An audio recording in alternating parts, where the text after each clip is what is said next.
8वीं में जो पाठ है क्या निराश हुआ जाए उसको करेंगे। यह पाठ बड़ा ही अच्छा है और बड़ी अच्छी शिक्षा देने वाला है। पाठ के नाम से ही पता चल रहा है कुछ कि क्या निराश हुआ जाए। एक क्वेश्चन पूछा गया है कि क्या निराश हुआ जाए, तो शायद हम जैसे ही पाठ पढ़ेंगे तो हमें इस क्वेश्चन का आंसर है जो ज़रूर इस पाठ को पढ़ने पर मिल जाएगा। तो इस प्रश्न के साथ ही हम अपने पाठ को शुरू करते हैं। यह जो पाठ है ये हजारी प्रसाद द्विवेदी जी के द्वारा लिखा गया है। ये बड़ा ही अच्छा और एक शिक्षाप्रद पाठ है। हम इसको ध्यान से पढ़ेंगे। ये ना एक निबंध की शैली में आता है, एक जैसे निबंध होता है ना उसी तरीके से लिखा हुआ है ये। तो हम इसका सार है जो वो हम करेंगे और समझेंगे। बड़ा ही आसान सा पाठ है।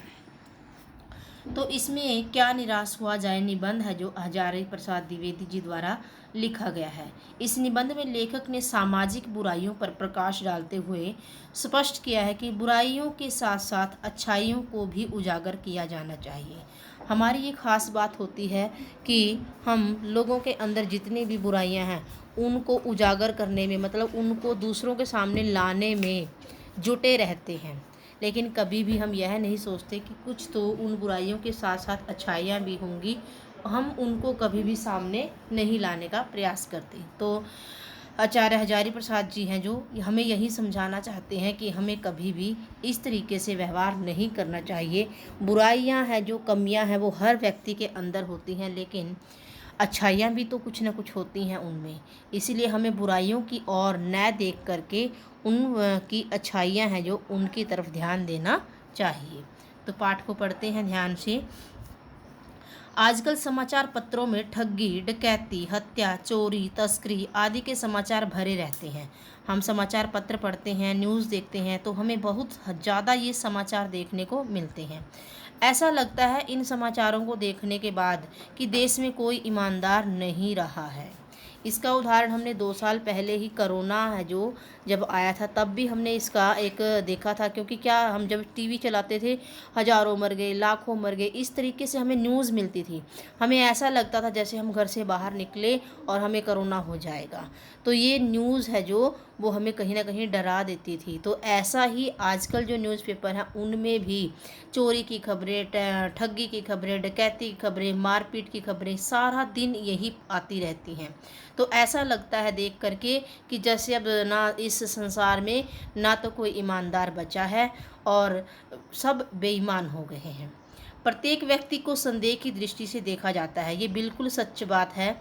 जब हम कहीं बाहर जाते हैं तो हमें ऐसा लगता है जैसे ये व्यक्ति है जो अगर हमारी तरफ देख रहा है तो ऐसा हमें लगता है कि कहीं यह कोई चोर तो नहीं है।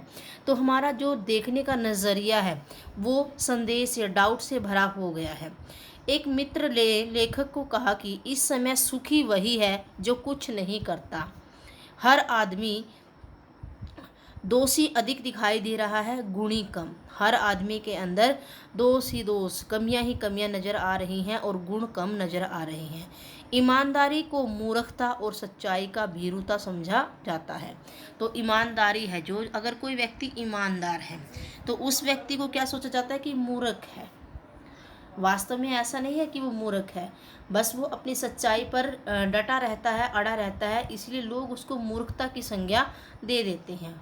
जीवन में महान मूल्यों के बारे में लोगों की आस्था हिलने लगी है। जो मॉरल वैल्यूज़ हैं वो आम अब बच्चों में, बड़ों में बहुत कम दिखाई देती हैं। लेखक का मत है, कहना है कि इस स्थिति में हताश होना ठीक नहीं है, मतलब दुखी होना ठीक नहीं है।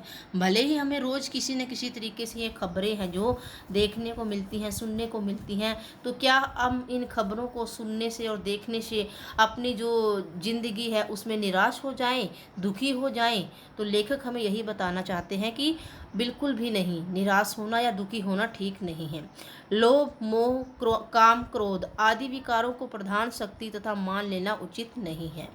अगर हम इन सभी को 5 जो ये हमारे दिमाग है, हमारा शरीर है, इसको कंट्रोल में कर लेते हैं, लोभ, मोह, काम, क्रोध, ये विकार हैं जो हमारे अंदर पनप रहे हैं और हर व्यक्ति इनकी गिरफ्तारी में, मतलब इनकी गिरफ्त में आ चुका है। तो इन्हीं चीज़ों को बस शक्ति नहीं मानना है, इन्हीं चीज़ों को पावर नहीं मानना है। इनसे बढ़कर भी कुछ है। मन एवं बुद्धि को इनके सहारे पर छोड़ देना उचित नहीं है।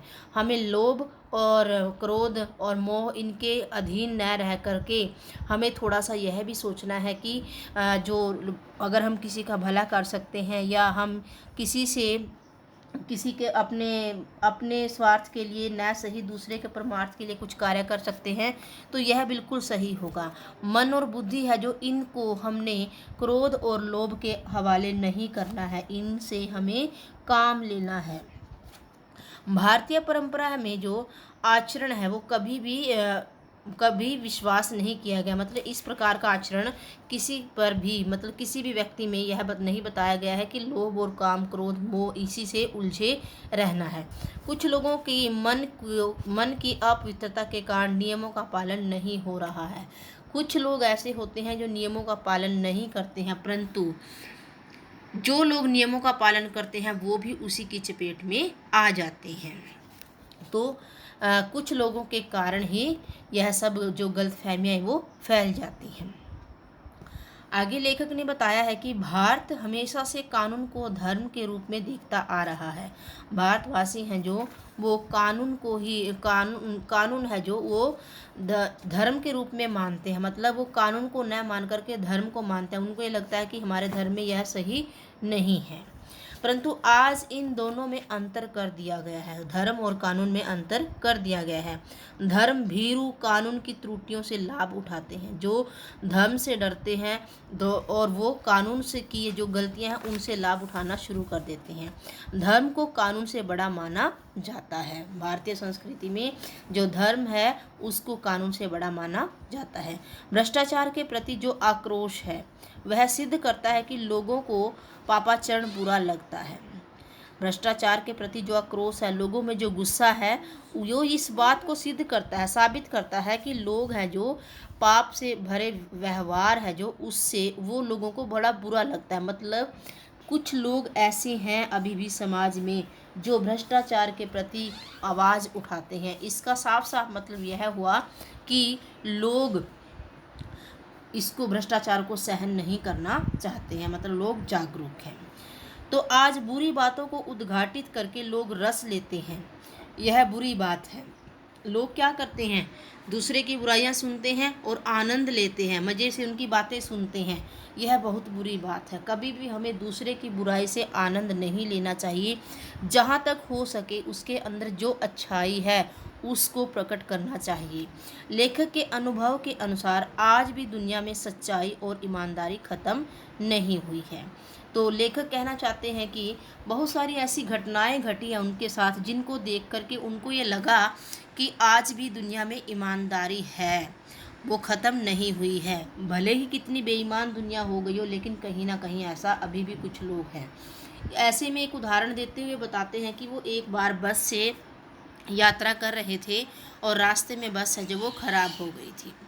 तो जो कंडक्टर था वो साइकिल उठा करके दूसरी बस लेने के लिए चला गया। तो लोगों ने सोचा कि ये तो कुछ गलत हो रहा है, ये लगता है लुटेरों को बुलाने गया है और अब ये क्या करेगा, उनको बुलाकर लाएगा और जितने बस में बैठे हैं लोग वो उनसे उनका सामान छीन लेंगे और ये इनकी मिली भगत है। तो लोग उसको ऐसा देख करके लोगों ने ड्राइवर है जो उसकी तरफ हाथ बढ़ाने शुरू कर दिए, उसको मारने पीटने की कोशिश करने लगे। तो लेखक ने उन्हें बचाया कि नहीं, ऐसा मत करो, पहले आप थोड़ा सा सब्र रखो। तो इतने में क्या होता है, वो जो कंडक्टर गया था साइकिल लेकर के, वो कुछ अपने साथ दूध और कुछ खाने का सामान लेकर के और पानी की बोतल लेकर के आते हैं और कहते हैं कि अभी मैं बस अड्डे गया था, वहाँ से दूसरी बस का इंतज़ाम करके आया हूँ और ये लेखक जो बच्चे हैं वो प्यास से तड़प रहे थे, तो मैंने सोचा जाते जाते थोड़ा सा पानी भी ले जाता हूँ। तो यहाँ पर लेखक ने जब ऐसा उदाहरण देखा तो लेखक के मन में यह बात आई कि चाहे लोगों के मन में कितनी भी उस कंडक्टर के प्रति बुराइयां हैं जो पैदा हो रही थी, लेकिन लेखक के मन में ऐसा कुछ भी नहीं था। लेखक ने साबित कर दिया कि आज भी इस दुनिया में ईमानदार लोग जिंदा हैं और वो अपनी ईमानदारी के साथ अपने काम को करते हैं। तो ये एक उदाहरण ये था जिसके माध्यम से लेखक ने हमें बताया है कि समाज में अभी भी लोग हैं जो ईमानदार हैं।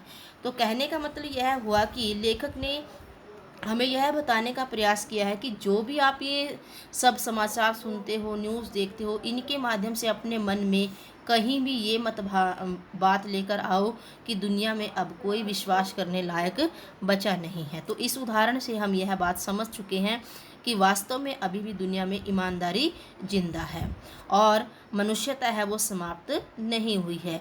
मनुष्य की बनाई विधियां गलत नतीजे तक पहुंच रही हैं, उन्हें बदलना होगा।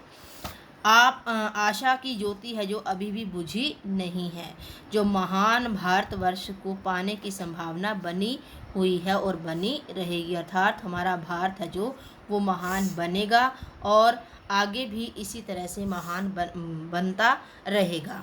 मेरे मन में निराश होने की आवश्यकता नहीं है। तो लेखक कहते हैं कि हे मेरे मन, आपको इन सब चीज़ों को सुनने के बाद निराश होने की आवश्यकता नहीं है, क्योंकि अभी भी समाज में ऐसे बहुत से लोग हैं जो ईमानदार हैं और आपका किसी न किसी तरीके से भला चाहते हैं।